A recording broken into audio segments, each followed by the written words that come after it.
Hello everybody, I'm Brittany Miller and I'm back with a brief part 3 of our MoMo twin pregnancy story.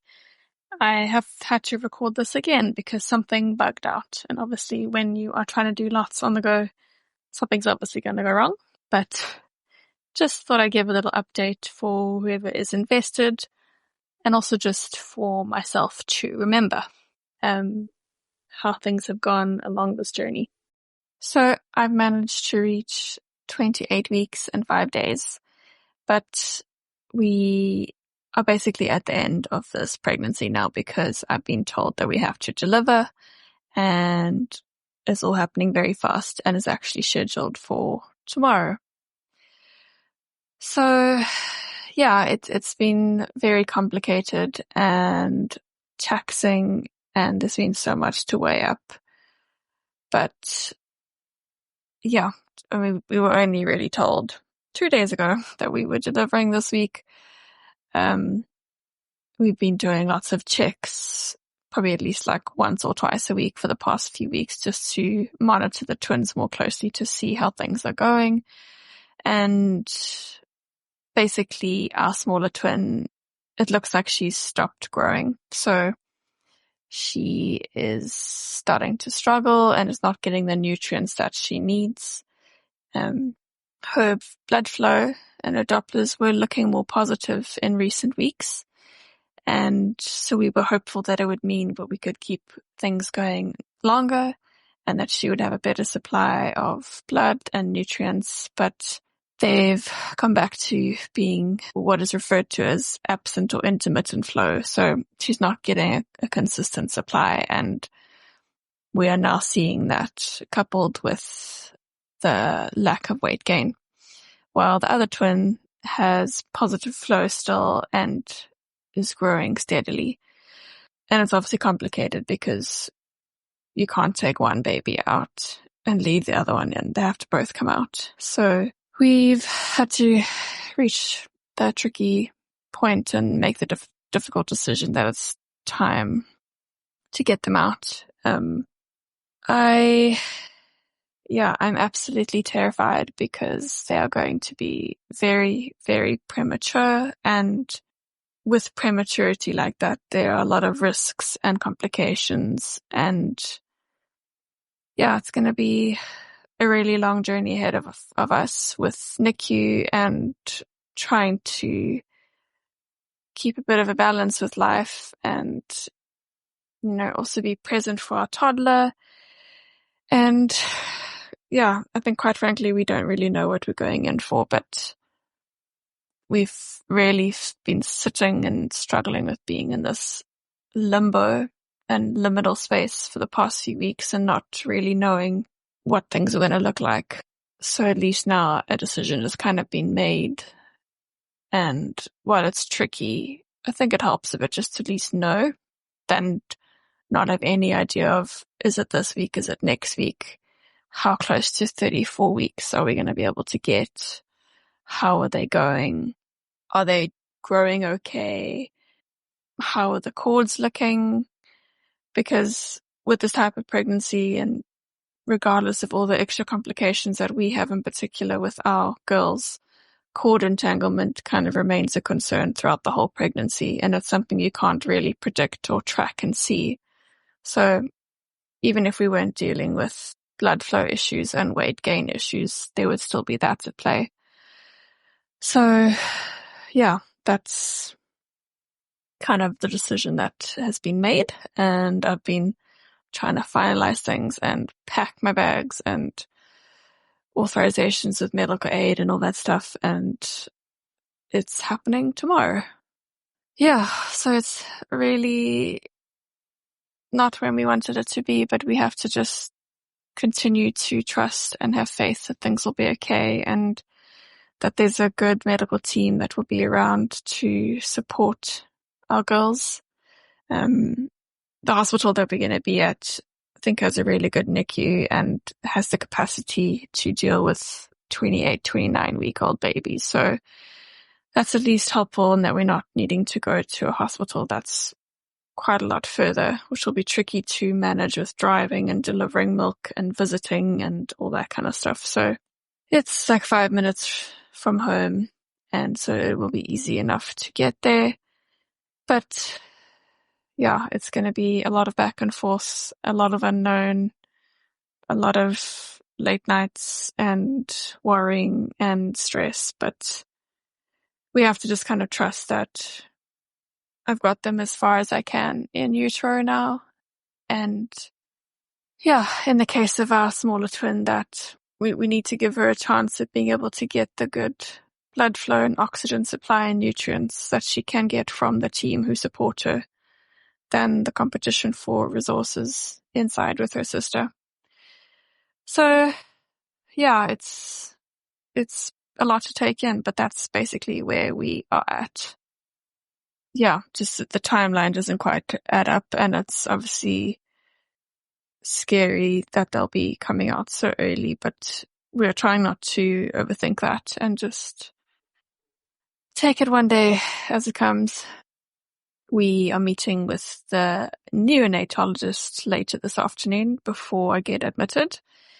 After the appointment that we had with the specialist last week, she recommended that I go and do steroids. So I started that pretty much straight away and had to do 2 doses over the space of 12, 24 hours. And yeah, that was quite stressful because the reality was setting in that we're nearing the end. And the reason for giving steroids is that it helps to boost the baby's lungs development so that they have a higher chance of doing well once they're outside of the womb. And it didn't feel good to have to do that, but all the research suggests, and people that we've chatted to are saying, that if you can time your delivery and have things in place that you're able to do steroids before you deliver, it really makes a big difference to the outcomes and risks once they are born.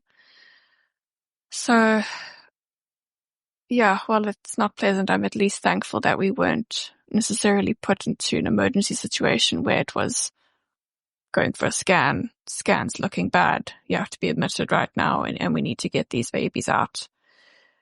So that's at least a blessing that we've been able to time this delivery a little bit in a sense than deal with an emergency situation. There's a limited window of how long steroids last and are particularly helpful. So I had to then do a booster shot yesterday. And tonight I need to be admitted before we deliver for a 12-hour drip of what is called magnesium sulfate. And that basically helps to protect the baby's neurons in delivery and as they adjust to the world, to help prevent risk of things like cerebral palsy and other neurological issues, because that's going to be, I think, one of the big issues along with chronic lung issues that we're going to be dealing with. And obviously the very undeveloped gut.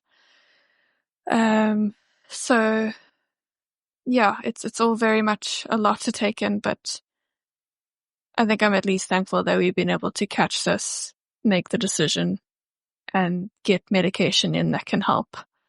I hate the idea of having to expedite their growth and development in a sense, which is what these meds are doing. But if it means that they have a higher chance of surviving and thriving, we have to trust the specialist and the doctors and the research. And so that's what we're doing. But yeah, it's been a crazy week as we try to mentally wrap our head around this.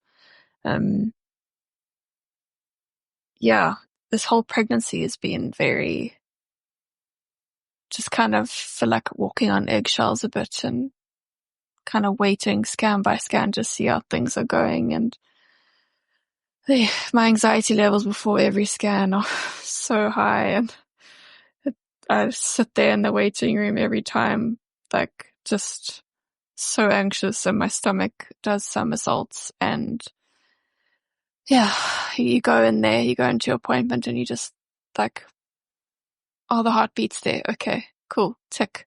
Heartbeats. What's the blood flow looking like? How are they sizing? And yeah, it really hasn't been easy.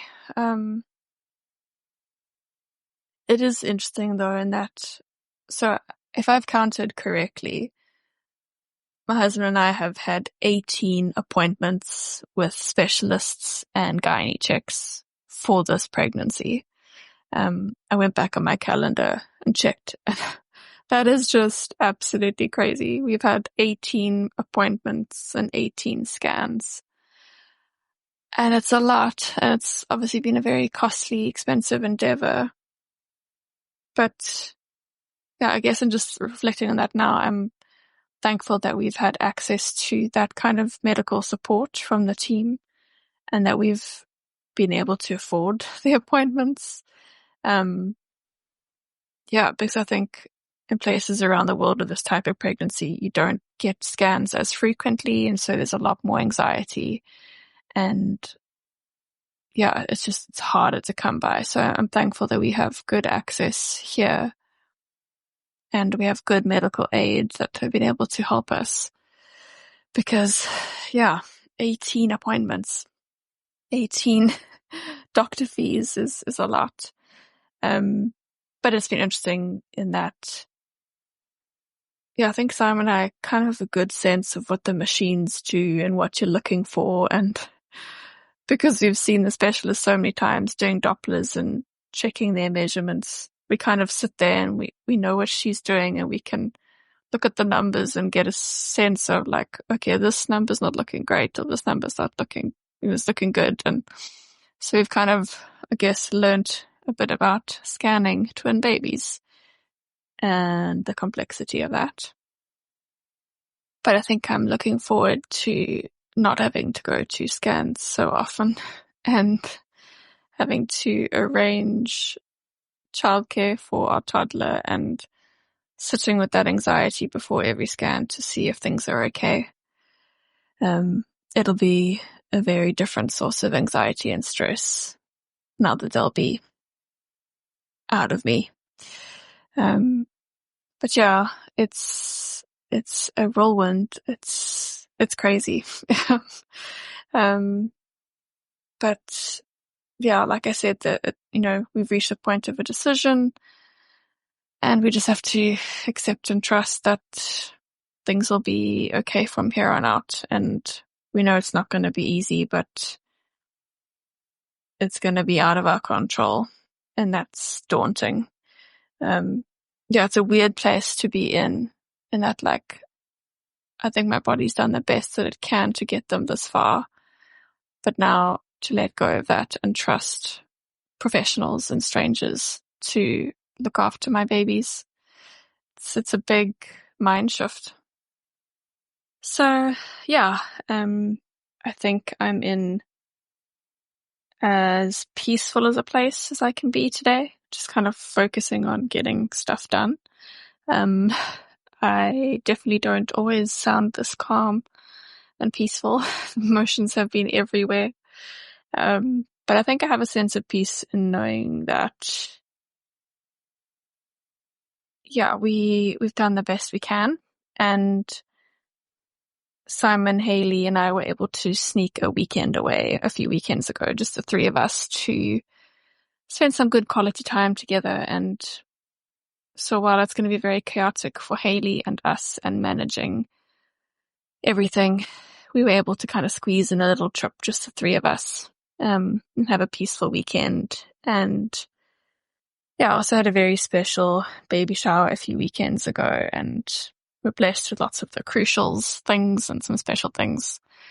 Yeah, and everyone guessed when they thought the due date would be, but no one guessed March. I feel like it would have been a bit bleak of someone to guess March for us, but yep, we're going to have March babies. And we just joke so much about having more family birthdays in April because there are already 5. But I guess we are missing that too. And yeah, so my brain is scattered. This little podcast session is scattered, but yeah, I hope just kind of gives you a bit of update and a bit of a reminder for me of where things have been. We're just so thankful for the community that has been following us and praying for us and supporting us wherever they can over the past few months of this pregnancy. And we just continue to trust and have faith and hope that things will work out for the best and that God's got this and we're giving over control officially with them not being inside of me.